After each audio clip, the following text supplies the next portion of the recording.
Mirna, boa noite. Hoje nós estamos recebendo a Mirna Rubi. É um prazer, é uma honra recebê-la aqui no nosso canal. Acho que está todo mundo curioso para saber um pouquinho da sua vida, da sua história.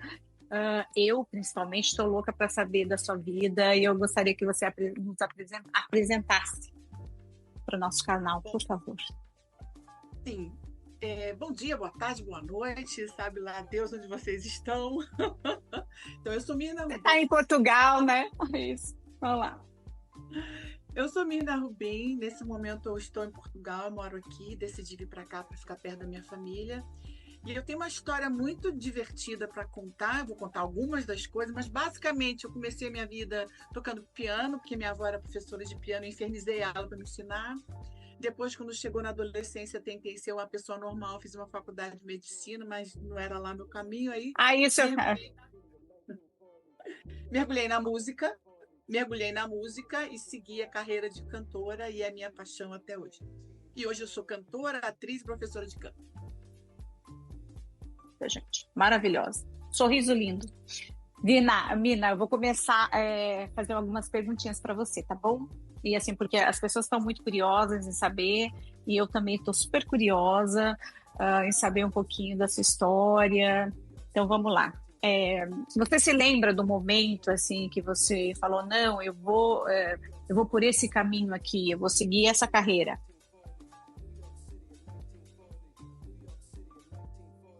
Na verdade, quando eu era muito pequena, que eu pedi à minha avó para me ensinar a tocar piano, isso foi mais ou menos aos 4 anos. Mas aos 7, o meu grande sonho era ser atriz de musical de Hollywood.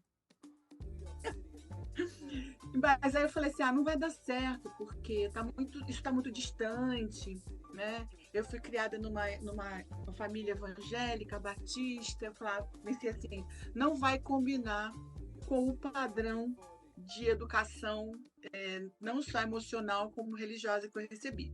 Aí eu falei, tudo bem, mas o desejo estava lá. Quando chegou na minha fase adolescente, que eu pude escolher fazer faculdade de canto, eu acabei virando cantora lírica por influência da minha mãe.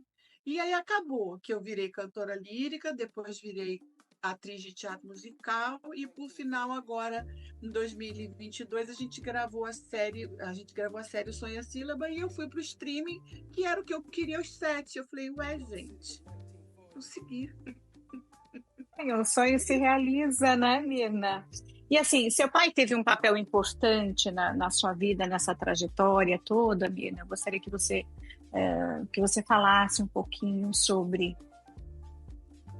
O meu pai, ele teve uma importância muito grande, porque a princípio ele estava com medo, né?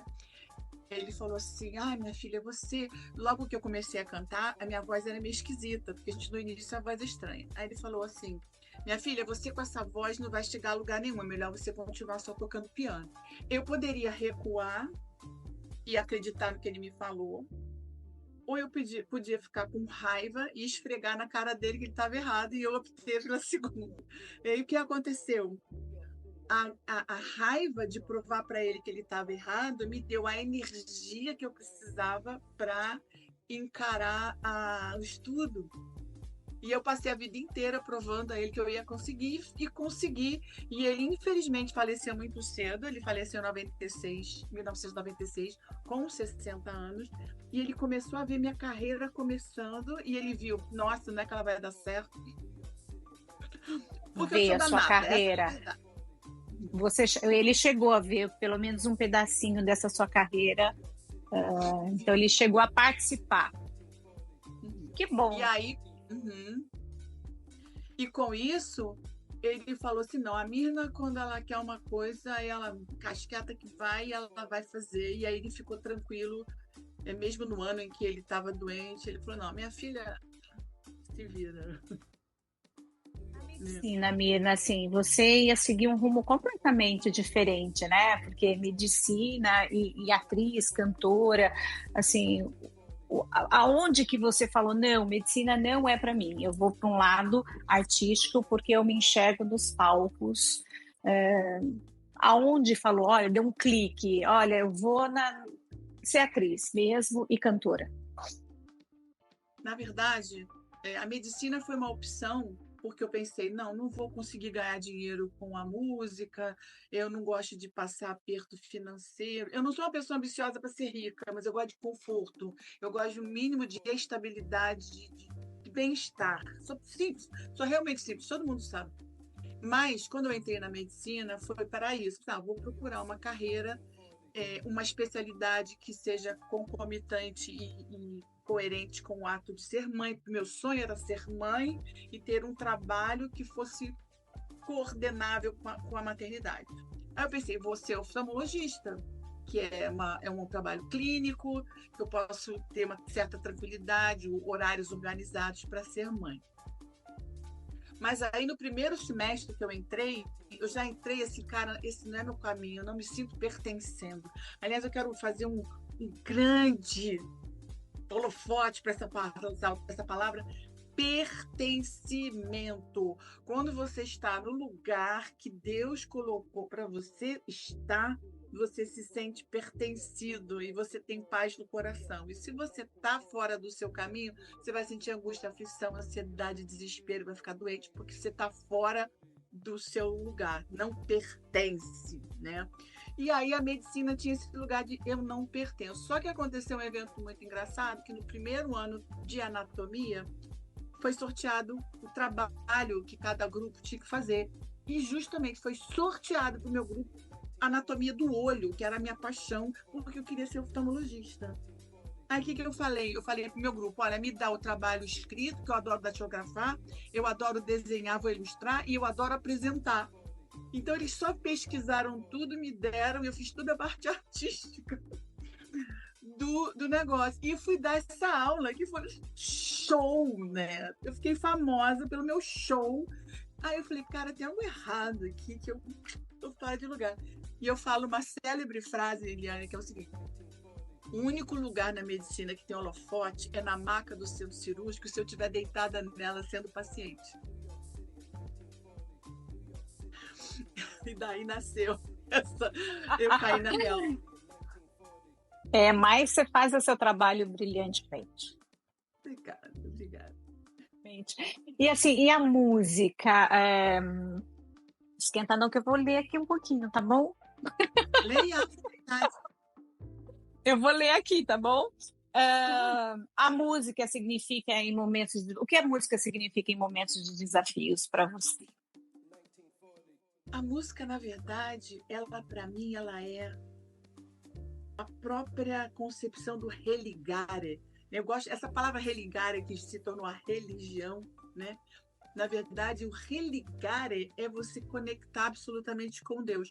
E para mim, o canto, ele tem um componente tão forte da minha espiritualidade, do meu contato com Deus, que essa coisa de alguém virar para você e falar, canta aí. Eu falei, putz, canta aí não rola, cara, porque canta aí é tipo, quando eu canto, eu tenho uma conexão tão poderosa com o Criador, sabe? Que eu não existe cantar aí. Então, para mim, a música, que a minha música ela é muito no canto, mas eu também toco piano. Eu comecei como pianista, depois virei cantora. Ela tem esse poder de transformar a sua percepção sensorial em algo absolutamente divino, que é onde eu estou, é onde eu gosto de estar. É esse papel da música na minha vida. Foi equilibrar a maternidade com os estudos, com a sua carreira? No seu primeiro casamento, não foi isso? Uhum. Bom, logo quando eu entrei na faculdade de medicina, em 1984, eu entrei em março, engravidei em abril do meu primeiro filho. Aí, quando ele estava com 1 ano, eu descobri que eu estava grávida do segundo filho. Então, eu passei a faculdade de canto gerando filhos, que foi ótimo. Foi ótimo porque quando eles estavam já maiores, eu já estava com a voz mais formada para trabalhar e eles também maiorzinhos. Mas foi uma loucura, mas sempre digo que a luta que eu tive de ter que criar 2 filhos e trabalhar e sustentá-los me tornou uma pessoa mais focada e responsável. Eu não brincava de cantar, eu focava em estudar e cantar profissionalmente. Eu sempre fui muito estratégica, porque eu tinha um foco muito claro no que eu queria, sabe? Eu queria ser profissional, uma cantora. Você não foi mãe solo. Não. Não, não. E justamente a medicina. Nossa, que interessante essa pergunta. A medicina me fez conhecer o pai dos meus filhos, que ele era médico e ele trabalhava no plantão que eu ia dar lá em Itaboraí, bem longe de onde eu morava. E ele também é português. Olha que loucura. Eu casei com ele, ele era médico, português, e hoje meus filhos e netos são todos portugueses e por isso eu vim para Portugal. Família Cara, toda, tá? Os filhos, os netos, o ex-marido, tá tudo aí. Você não, teve, depois você. Não, marido não. Não, não, não. Depois você se casou novamente, nós queremos saber. Você se casou novamente ou não? Ficou só. então, eu casei 4 vezes. Mia, Mirna. Eu casei com meu primeiro marido, que foi o pai dos meus filhos. Depois eu tive o meu segundo marido, que foi o André Obermüller, que ele era baterista e eu era tecladista. Também a gente trabalhava juntos tocando. Depois eu tive o meu terceiro marido, que foi João Vicente Vidal, que foi um grande parceiro da minha vida. Ele foi pianista, ele é pianista, hoje é professor da FRJ. Ele viajou comigo para o meu doutorado, quando eu fiz o doutorado, e foi uma pessoa muito importante na minha vida, que eu tenho um tremendo carinho por ele. O último me fez entender que eu tinha uma missão na Terra mais importante do que ser esposa, né?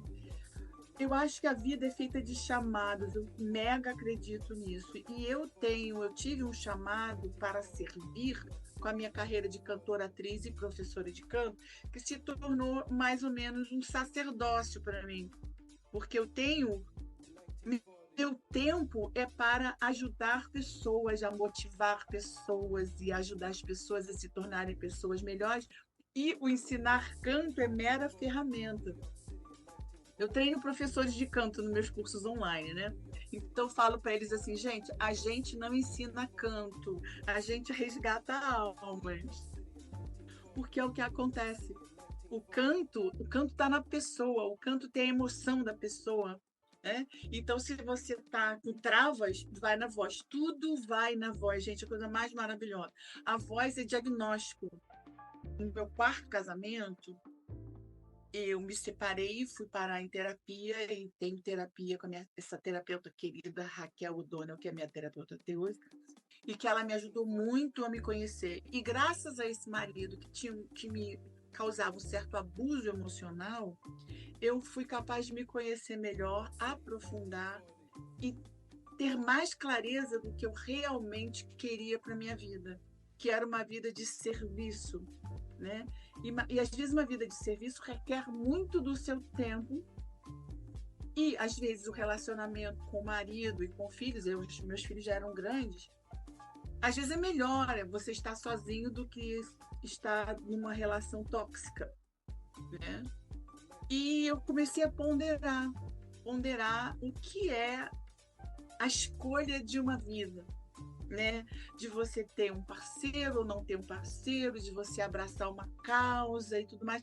E aí eu fui me conhecendo e entendendo que a minha necessidade de servir, de botar o meu tempo na minha carreira, era uma prioridade, me dava muita gratidão, senso de pertencimento e plenitude, né? E eu observo várias atrizes que são sozinhas, né? A Shirley Bassey foi solteira praticamente a vida toda. Eu estava vendo a Marília Gabriela falando sobre isso. E, na verdade, não é solidão, é uma solitude. Uma solitude é uma escolha de você estar consigo, mas bem.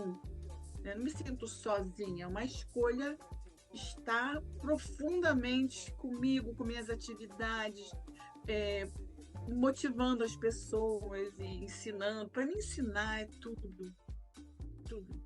Bom você falar sobre isso, porque muitas vezes as pessoas vivem essas relações tóxicas e permanecem nelas, né? Então, assim, eu acho que a gente precisa ter força para sair delas. Eu também prefiro estar só do que estar acompanhada com pessoas que vai me deixar para baixo. E, né, eu acho que muitas precisam pensar dessa forma.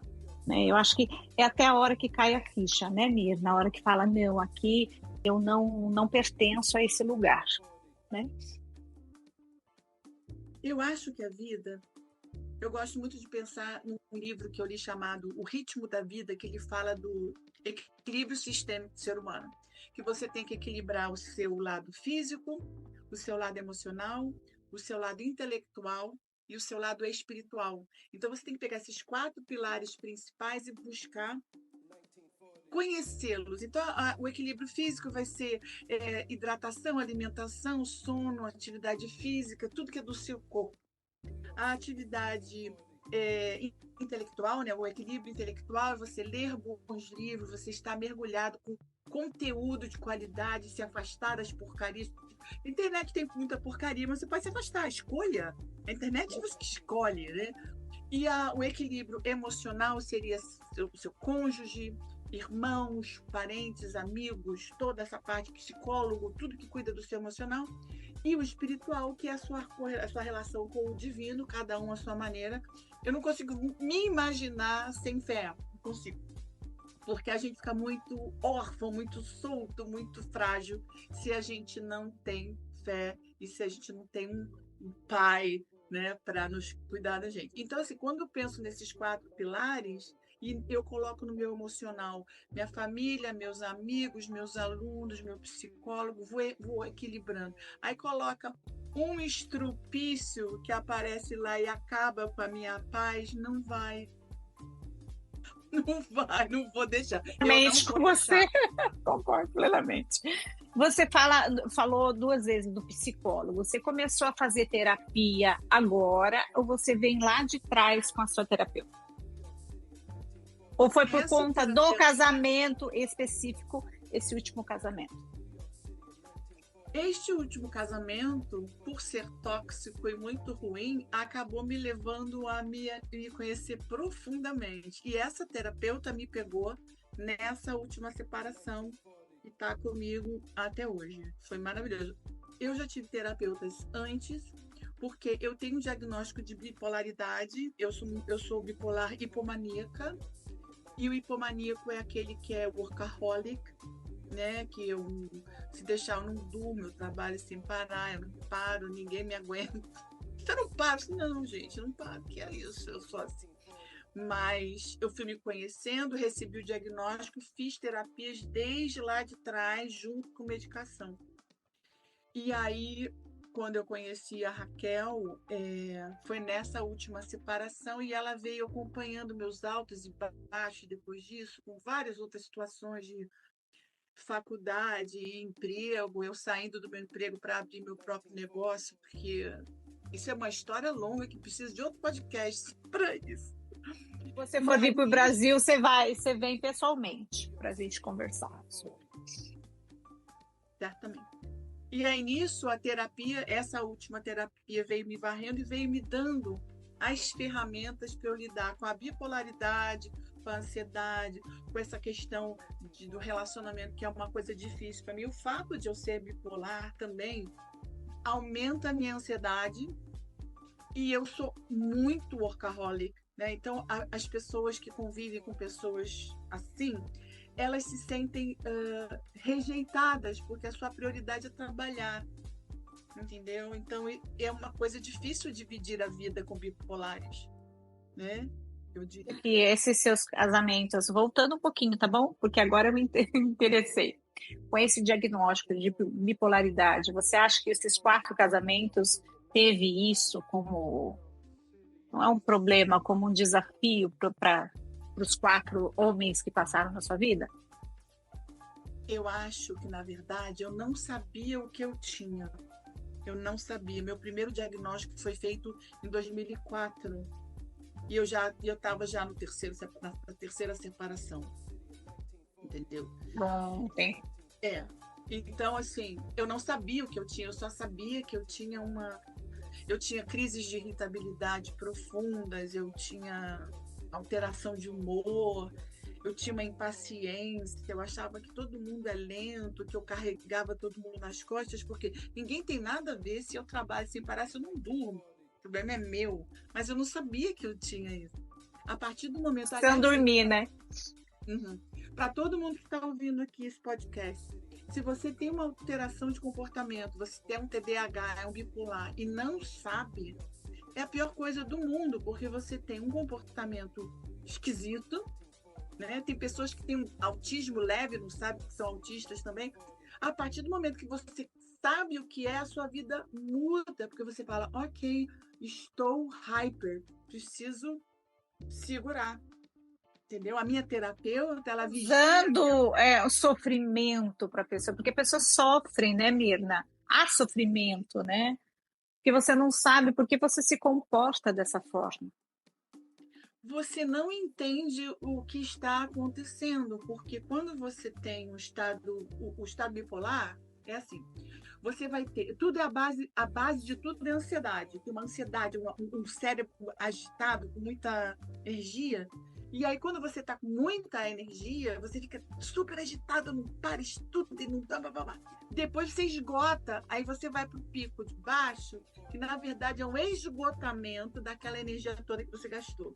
Então você fica num estado depressivo que é praticamente esgotamento, fica sem energia, né?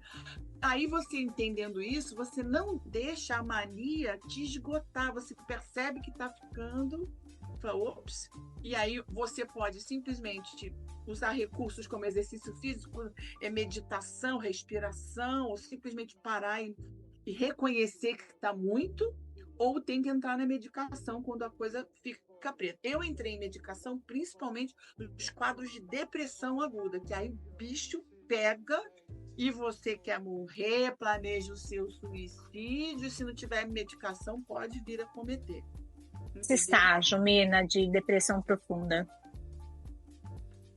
O estágio de depressão, assim, eu hoje, olhando para trás, eu observo tudo o que aconteceu e o que deflagrava. Toda depressão vai ter um gatilho. Né? Então a gente começa a observar que tem um gatilho. Os gatilhos tinham correlação com dificuldade financeira e tinha uma forte correlação com os relacionamentos afetivos. Porque se eu estava numa relação que a outra pessoa tinha dificuldade financeira, ela me sobrecarregava, porque eu já tinha 2 filhos para criar e aquela pessoa não era parceiro. E aí eu gostava da pessoa, mas não era adequada. Então, assim, tinha vários conflitos até que eu falava, cara, não vai dar, não vai dar, eu estou muito mal nessa situação, não vai dar. Eu não posso. Eu sempre falo assim, gente, eu não posso fazer isso comigo. Essa escolha é minha. Eu não posso deixar que isto me acabe comigo, prejudique minha saúde mental e física. Então eu ponderava, refletia, falava, não dá. Isso não está bom. Não está me dando paz, né? E aí eu fui gradualmente conhecendo essas ondas, né? Quando eu pedi demissão da Unirio, tive uma tremenda depressão, uma tremenda depressão. Fiquei de licença médica, que eu estava assim, o que eu estou fazendo aqui? A gente sonha com emprego, né? E a gente até aí falar outra pessoa, né? Saindo do emprego, né? E você acha que a depressão, a gente está indo por esse caminho, porque eu acho muito interessante de falar, que muitas mulheres e homens também passam por isso e muitas vezes não tem nem a noção de estudo, né, Mirna? E também não tem o diagnóstico certo para saber o que tem, o que não tem, que precisa de diagnóstico. Você acha que hoje, como você se vê hoje? Okay. Hoje, eu me vejo como alguém que tem um diagnóstico, que assume que tem e que vigia seu diagnóstico. Alguém que tem uma psicóloga que aponta e direciona, olha, vamos entrar na medicação, que você está numa curvinha para baixo, melhor medicar. Como, por exemplo, eu perdi a melhor amiga da minha existência com um câncer maldito, horroroso, E aí, no momento que ela me contou o diagnóstico dela, eu já sabia que ela estava no nível 4, mas ela não. Então, eu passei 2 anos conversando com ela, como se eu não soubesse que ela já estava no nível 4 e mantendo esperanças do máximo. Mas eu fiquei 2 anos medicada, entendeu? Para superar essa perda que foi fabulosa. Ela faleceu com 47 anos no auge da carreira. O nome dela é Marina Considera. Tem o Instagram dela, eu falo sobre ela no meu Instagram também. Essa é uma coisa. E depois do falecimento dela, eu notei que só em janeiro, agora, que eu voltei. E eu nem notava que estava deprimida. Só quando eu saí, eu falei, ih, gente, eu estava deprimida. A gente é tão sutil, gente. É tão sutil, a depressão é tão sutil que você às vezes não sabe que está. E muitas pessoas estão em depressão e não sabem que estão em depressão. Porque às vezes ela vem sutil, sorrateirazinha, fica ali minando a sua existência, a sua psique, e você não sabe. Eu quero aproveitar esse gancho para falar o seguinte. A depressão, ela tem muito a ver com escolha. Você às vezes deprime porque não pula o muro, fica em cima do muro, você fica aguentando coisas que estão te angustiando ali, que estão pesando, e você acha que não pode sair. Então você fica ali minando suas células de profunda tristeza e vai dizendo para você mesmo assim, não, tá tudo bem, não, eu tô bem. Quantas pessoas a gente não conhece que ficam na negação anos e anos? Não, tá tudo bem. Triste, mas amanhã eu melhoro, né? Hoje eu tô triste, mas daqui a pouco eu melhoro. Amanhã já é outro dia, amanhã eu tô melhorzinha. Isso. Não é bem isso? É bem isso, é bem isso. E a pessoa não reconhece que tá, e algumas pessoas reconhecem e não pedem ajuda por orgulho ou por acharem que não precisam. A minha mãe me falou a vida inteira, como você pode ter depressão com essa vida maravilhosa que você tem? Você tem um pai, uma mãe, você tem conforto financeiro nessa casa, como você tem depressão? E eu não sabia, eu senti um mal-estar, umas angústias, umas ansiedades. E eu demorei muito tempo para entender que era bipolar, e ela também era. E não sabia. Mas hoje você não toma mais a medicação ou permanece com a medicação? Hoje eu consigo ficar sem medicação, mas para você ter uma noção, assim que eu botei os pés em Portugal, primeira coisa que eu cacei foi minha psiquiatra daqui. Eu falo com ela, tô bem, eu tenho uma psiquiatra a postos aqui. Porque eu sei que eu tenho que ficar atenta. Tá? Maravilhoso você saber, né? É maravilhoso, assim, porque tem algumas coisinhas, né? Acho que quem já teve depressão tem algumas coisinhas que é um alarme, né? Que fala, não, olha, tá vindo, né? Então vamos lá, né? Tá chegando. Sim. E é muito interessante. Um dos sintomas que eu começo a notar, que eu demoro a notar, na verdade, é que eu fico, não quero me arrumar, não quero sair de casa, tá bom aqui, eu adoro ficar em casa. Aí você começa a mentir, tá? Auto-engano é a palavra, auto-engano. Não, eu tô ótima, assim, não, eu gosto de viver sozinha, não, eu tô... Mentira. É mentira. Você pode estar entrando num quadro depressivo, que você começa a se largar, toma menos banho, não quer ver pessoas, você vai ficando assim, nem sei. Eu só notei que Ia vir à noite, né? Não é?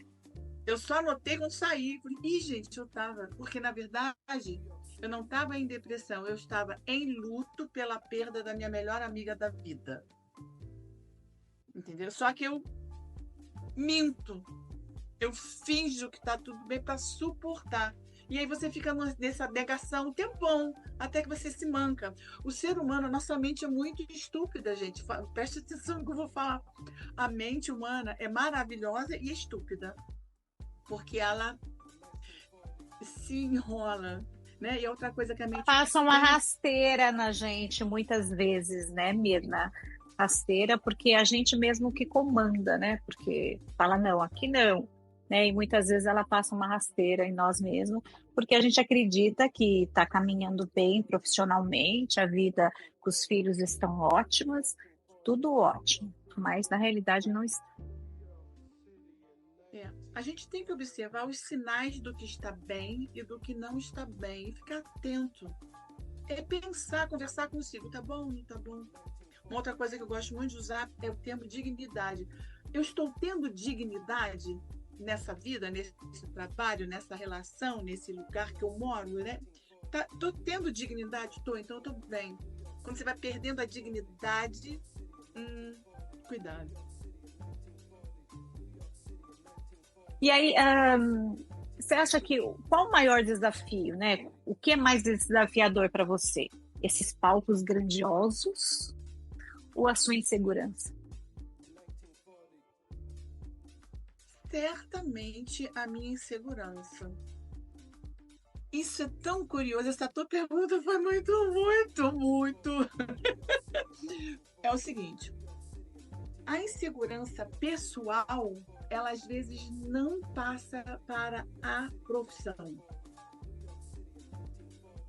Né? Então, às vezes, na profissão, você está lá, uau, que poder!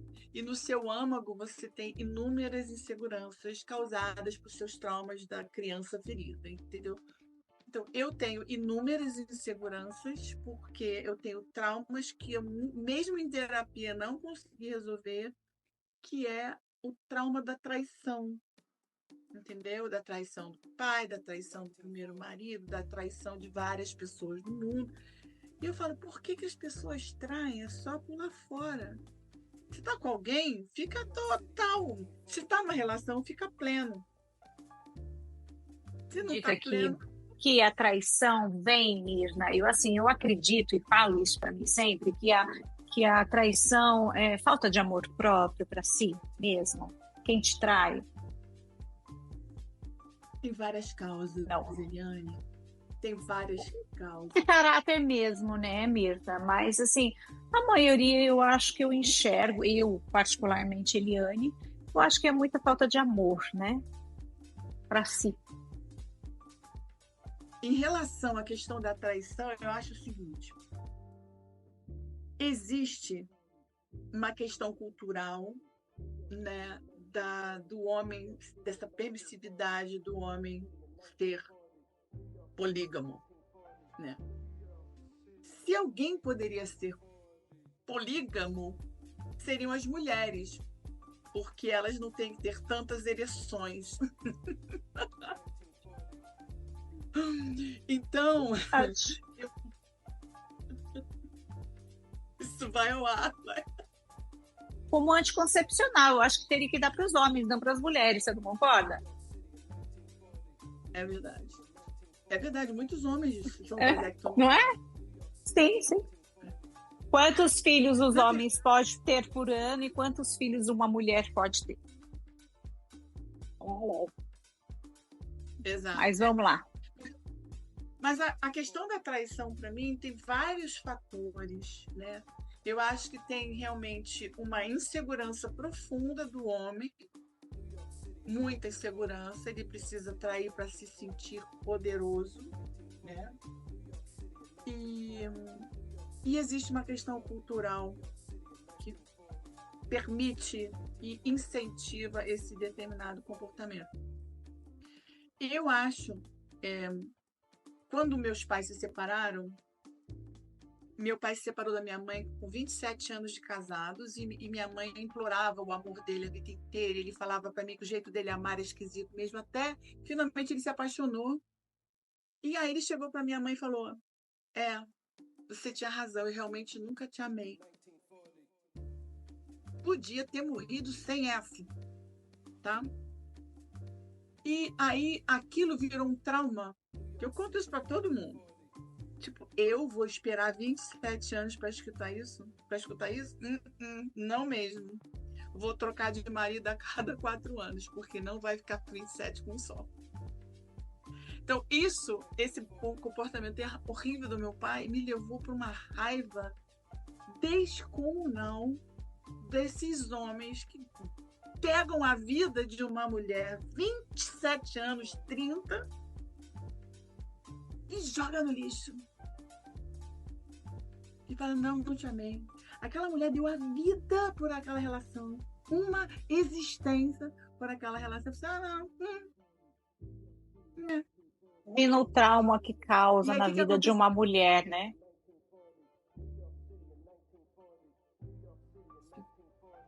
E o que aconteceu foi o seguinte: por conta disso, as mulheres se submetem porque elas não têm autonomia financeira. E aí isso deflagrou em mim o impulso de ter total autonomia financeira. Mas, Mina, você acha tem mulheres também que têm uma vida financeira super estável e acaba vivendo um relacionamento desses, né? Que de traições e que ama e que não quer largar a família de forma nenhuma. Existe isso também, né?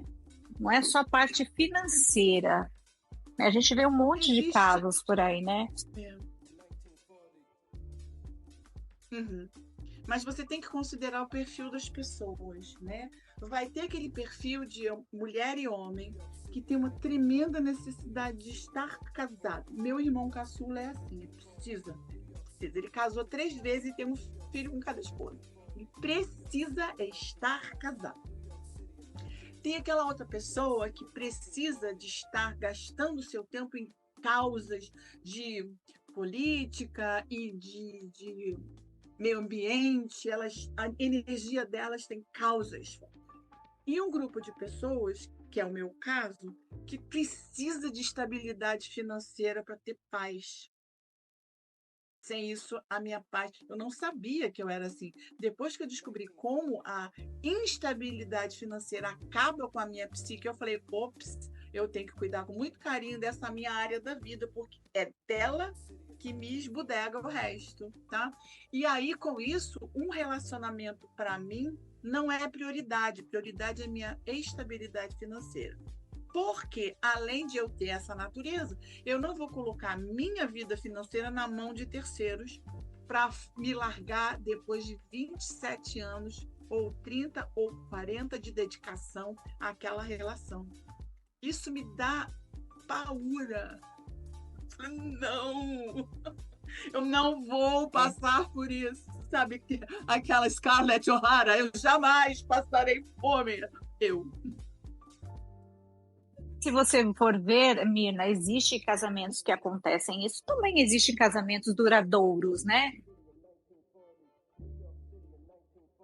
Certamente, certamente. Eu fiz de tudo para procurar modelos de casamentos duradouros, para ter a gente se modela, né? Não, já que meu pai e minha mãe tiveram problema, vamos procurar outros casamentos. Mas a minha necessidade da minha autonomia financeira, que também deflagra a autonomia da minha escolha de vida, era prioridade máxima. É meu perfil, entendeu? A partir do momento que eu entendi o perfil e aceitei, eu me tornei mais livre comigo, melhor, mais tranquila. Porque eu falei, ok, eu sou assim, eu preciso disso. É disso que eu vou fazer, é isso que eu vou fazer. Fala, pronto, eu não quero de jeito nenhum ninguém na minha vida enchendo, desculpa, enchendo meu saco, acabou. Não é não, Mina? E tem um pouco disso, mas vai além, sabe por quê? Porque eu acho justamente que uma relação, ela requer responsabilidade, ela requer respeito, dedicação, você tem que ter tempo para a relação. E a vida que eu escolhi não tem tempo para relação. Se eu tiver uma relação, se aparecer na minha vida uma pessoa, ok. Porque pode aparecer uma pessoa como eu, tão ocupada, que também não tem muito saco, e que a gente vai ser namorado super felizes, entendeu? Mas, em geral, aparece um homem que quer sua atenção, quer passear, quer fazer. Eu falei assim, cara, não dá, preciso trabalhar. Desculpa, meu trabalho é muito meu tesão da vida, entendeu? Eu tenho muita paixão no que eu faço. Então, para eu ter um relacionamento, teria que ser alguém que se enquadre nessa vida que eu tenho.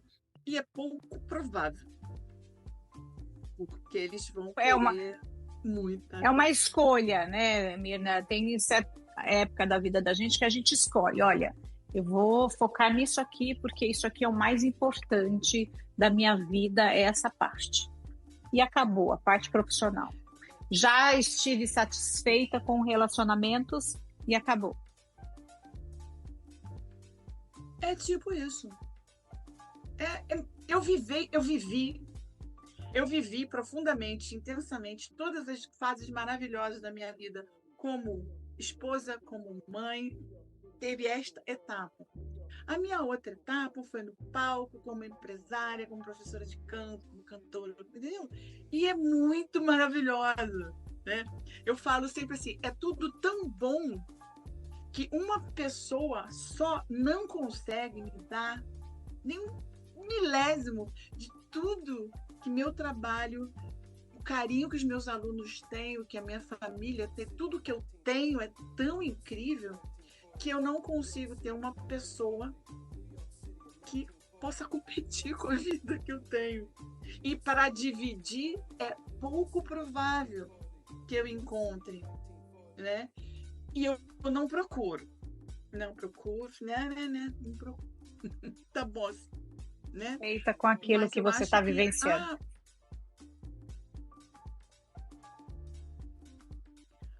a minha carreira ela tem histórias incríveis, porque tem essa coisa da medicina, que eu saí da medicina para ser cantora, aí fui cantora lírica, e depois eu fui convidada, fiz audição para Madre Superiora, justamente no momento que os dois teatros municipais do Brasil estavam em obra ao mesmo tempo. Como assim você faz obra dos maiores casas de teatro, de ópera, ao mesmo tempo? Né? Então não tinha. Estava todo mundo em teatros secundários, aí eu fiz audição para Madre Superior, aí quando eu vi que meu caminho era no teatro musical, eu falei, é aqui. Sempre quis ser atriz, mais que cantor. E aí tem muito dessa coisa de você botar o seu coração e a sua energia naquilo e aquilo andar, né? O fato de eu ser professora, conheci tudo quanto é artista, aí por causa disso o Miguel Falabella me conheceu, me chamou para trabalhar com ele. E aí foi, assim, vai assim, meu Deus, que coisa mais louca, né? Que é a coisa de você estar dentro do seu caminho e o senso de propósito aproxima as pessoas que vão abrir portas para você. É muito louco isso, né? E aí o Miguel entrou na minha vida em 2009. Eu era professora dele. Aí um belo dia ele fala assim: quer fazer a mulher do político na gaiola das loucas? Eu falei: quero, vamos embora. Aí eu fiquei na gaiola das loucas. Então, depois ele escreveu o som e a sílaba para a Alessandra Maestrini. E eu. Ele deixa eu te elogiar. Pelo amor de Deus, eu não posso deixar. Uma série maravilhosa, linda, linda, linda, linda. Seu personagem maravilhoso. Eu devo lhe dizer que eu chorei em todos os episódios.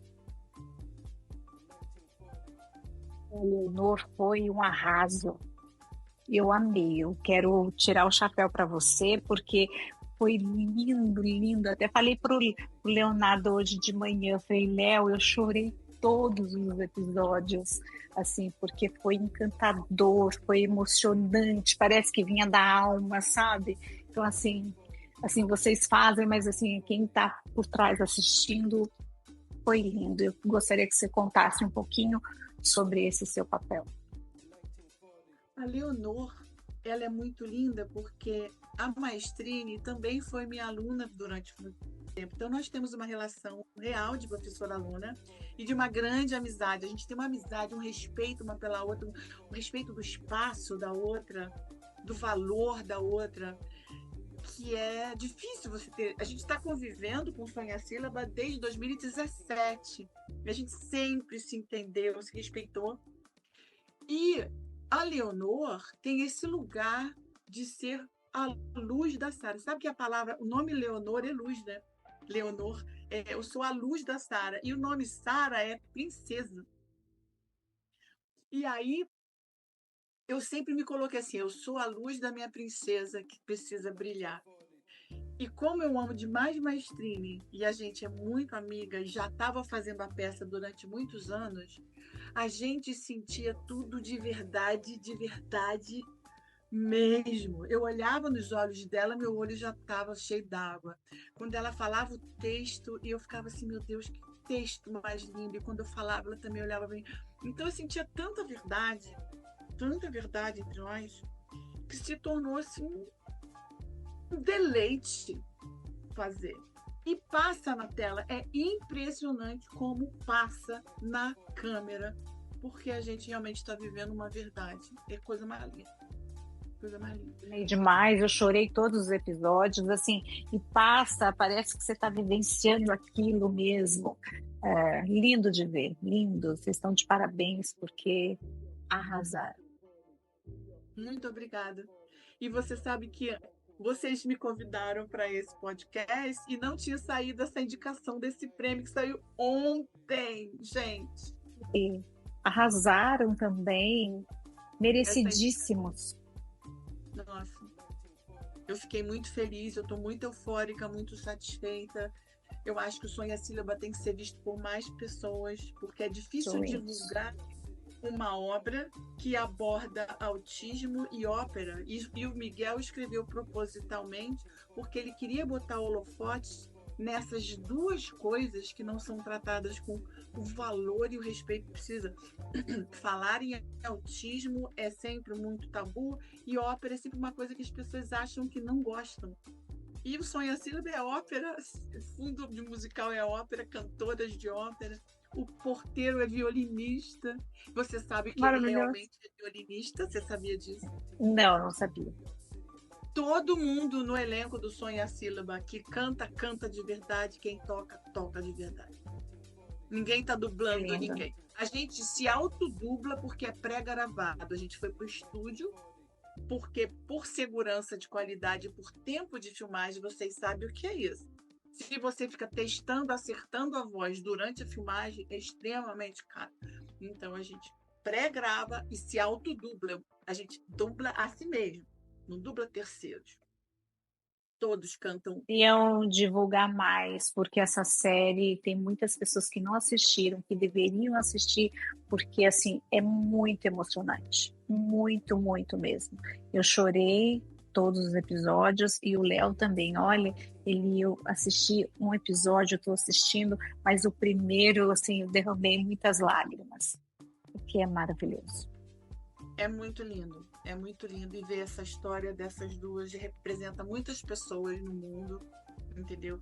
E a gente se sente muito privilegiada de estar podendo passar essa história e ajudar famílias a entenderem o diagnóstico dos filhos. A gente cansou de ouvir nas peças que a gente fazia no final da peça. Teve um pai que eu nunca me esqueci, que virou para a maestrina e falou assim: eu tenho que ir embora para cuidar do meu filho, mas eu preciso te dizer uma coisa. Essa peça me fez entender o meu filho. Muito obrigada. As pessoas não entendem. Há muito tabu, muito preconceito, né, Mirna, sobre tudo isso. E ali a gente não enxerga nada disso. Assim, eu não consegui enxergar nada disso, né? Eu só consegui enxergar a beleza, sabe? Então foi lindo, lindo, lindo, lindo. Merecidíssimo o prêmio. A gente teve 30 indicações de prêmio no Brasil pela peça. Muito feliz. E ganhamos 6 estatuetas até o momento aqui no Brasil. E tá desde 2017. A estreia foi em agosto de 2017.